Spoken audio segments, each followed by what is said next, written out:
Hi friends, welcome to Raj Stories Kannada channel, and always keep love and support. And subscribe my channel. And don't forget, make like, share, and comments. Because of it is inspiration for me. Make more videos. Mateke tara madona. Let's get into video.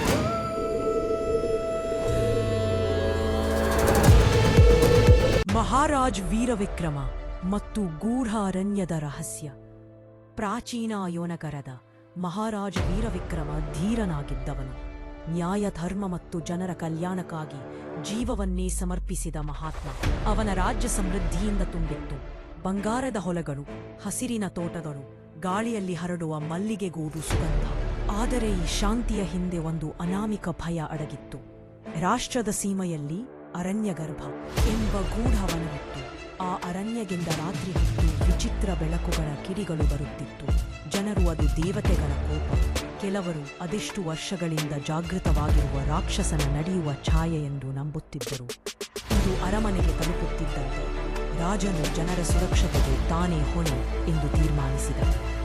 ಒಂದು ಚಂದ್ರಶೋಭಿತ ರಾತ್ರಿ, ಕತ್ತಿಯು ಹೊಳೆಯುತ್ತಾ ಕುದುರೆಯ ಗಳಿಗೆಟ್ಟ ರಭಸದಲ್ಲಿ ರಾಜನು ಅರಣ್ಯಗರ್ಭದತ್ತ ಹೊರಟ. ಅವನೊಂದಿಗೆ ನಂಬಿಕೆಯ ಸೇನಾನಿ ಜಗ್ದೇವ ಕೂಡ ಬಂದು ಸೇರ್ಪಡೆಗೊಂಡು. ಅರಣ್ಯಕ್ಕೆ ಕಾಲಿಟ್ಟಾಗಲೇ ಗಾಳಿಯು ಬಿಸಿ, ಮರಗಳ ಎರುಬುಗಳು ಗಿಜಿಗಿಜಿ, ಏನೋ ಕಾಣದ ಶಕ್ತಿ ಅವರನ್ನು ಗಮನಿಸುತ್ತಿರುವಂತೆ ಭಾಸವಾಯಿತು. ಅವರು ಅರಣ್ಯದ ಹೃದಯಕ್ಕೆ ತಲುಪಿದಾಗ ದಟ್ಟ ಧೂಮವೊಂದು ಆವರಿಸಿತು. ಅದರೊಳಗಿಂದ ಕತ್ತಲು ಮಿಂಚಿನಂತೆ ಜ್ಯೋತಿರ್ನಾಗ ಹೊರಬಂದ. ಮನುಷ್ಯನನ್ನು ನೋಡುವಷ್ಟು ದೊಡ್ಡ ಕಣ್ಣುಗಳಿಂದ ನೀಲಕಿರಣ ಹೊನ್ನುವ ದಿವ್ಯ ರಕ್ಷಕನಾಗ. ಆದರೆ ಅದು ರಾಕ್ಷಸವಲ್ಲ, ಅರಣ್ಯವನ್ನು ರಕ್ಷಿಸಲು ನೇಮಿಸಿದ ದೇವನಾಗ. ರಾಜವೀರ ವಿಕ್ರಮನ ಹೃದಯದಲ್ಲಿ ಭಯವಿಲ್ಲದೆ ಗೌರವಷ್ಟೇ. ಆತ ಕತ್ತೆಯನ್ನು ನೆಲಕ್ಕೆ ಇಳಿಸಿ ಕೈಜೋಡಿಸಿ ಮಾತು ಪ್ರಾರಂಭಿಸಿದ. ಈ ಅರಣ್ಯ ನನ್ನ ಜನರ ಜೀವಕ್ಕೆ ಅಪಾಯ ತಂದಿದೆ. ನಿನಗೆ ಕೋಪವೇ? ನಾವು ಮಾಡುತ್ತಿರುವ ಯಾವುದೇ ತಪ್ಪನ್ನು ತಿದ್ದಬೇಕೇ? ನನಗೆ ತಿಳಿಸು ಮಹಾನಾಗ. ಜ್ಯೋತಿರ್ನಾಗನು ತನ್ನ ಘರ್ಜನೆಯನ್ನು ನಿಲ್ಲಿಸಿ ಮೃದು ಸ್ವರದಲ್ಲಿ ಉತ್ತರಿಸಿತು. ಮಹಾರಾಜ, ನಿನ್ನ ಧೈರ್ಯ ನಿಜವಾದ ಶಸ್ತ್ರ.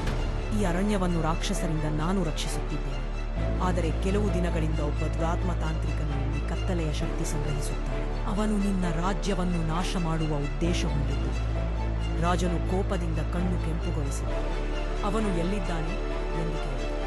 ಜ್ಯೋತಿರ್ನಾಗನು ತನ್ನ ಬಾಳದಿಂದ ದೂರದ ಕಡೆ ತೋರಿಸಿ ಕತ್ತಲೇಗು ಎಂದು ತಿಳಿಸಿದ.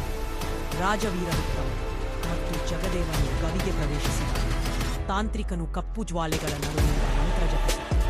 ರಾಜನ ಧೈರ್ಯ, ಜಗದೇವನ ನಿಷ್ಠೆ ಮತ್ತು ನಾಗನ ದೈವಶಕ್ತಿ, ಇವು ಮೂರೂ ಸೇರಿ ತಾಂತ್ರಿಕನ ದುಷ್ಟಶಕ್ತಿಯನ್ನು ಸೋಲಿಸಿತು.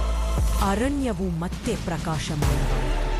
ಯಾವ ರಾಜನ ಹೃದಯದಲ್ಲಿ ಧರ್ಮವಿರುವುದೋ ಅವನ ರಾಜ್ಯವನ್ನ ಏತಾಕತ್ತಲೆ ಶಕ್ತಿಯು ಮುಟ್ಟಲಾರದು ಎಂದು ಹೇಳಿ ಜ್ಯೋತಿರ್ಮಯವಾಗಿ ಆಕಾಶಕ್ಕೆ ಏರಿತು. ಜನರು ಹರ್ಷೋದ್ಗಾರಗಳಿಂದ ರಾಜನನ್ನು ಹಾಡಿ ಹೊಗಳಿದರು. ಅರಣ್ಯಗರ್ಭದ ರಹಸ್ಯ ದೂರವಾಯಿತು ಮತ್ತು ಅಯೋನಗರ್ ಮತ್ತೆ ಶಾಂತಿಗೆ ಮರಳಿತು. ನೀತಿಪಾಠ: ಧೈರ್ಯ ಮತ್ತು ಧರ್ಮ ಜೊತೆಯಾದಾಗ ಅತಿಕತ್ತಲೆಯನ್ನು ಬೆಳಕು ಗೆಲ್ಲುತ್ತದೆ. ಸ್ನೇಹಿತರೆ, ಇವತ್ತಿನ ವಿಡಿಯೋ ಕಡೆಯವರೆಗೂ ನೋಡಿದಕ್ಕಾಗಿ ಹೃದಯಪೂರ್ವಕ ಧನ್ಯವಾದಗಳು. ನಿಮ್ಮ ಪ್ರತಿಯೊಂದು ಲೈಕ್, ಕಾಮೆಂಟ್ ಮತ್ತು ಸಬ್ಸ್ಕ್ರಿಪ್ಷನ್ ನನಗೆ ದೊಡ್ಡ ಪ್ರೇರಣೆ. ನಿಮ್ಮಂತಹ ಅದ್ಭುತ ವೀಕ್ಷಕರ ಬೆಂಬಲ ಸದಾಕಾಲ ಹೀಗೆ ಇರಲಿ. ನಿಜವಾಗಿಯೂ ತುಂಬ ಕೃತಜ್ಞನೆ. ಮುಂದಿನ ವಿಡಿಯೋದಲ್ಲಿ ಇನ್ನಷ್ಟು ಉತ್ತಮ ವಿಷಯಗಳೊಂದಿಗೆ ಭೇಟಿಯಾಗೋಣ. ಧನ್ಯವಾದಗಳು. Thanks for watching.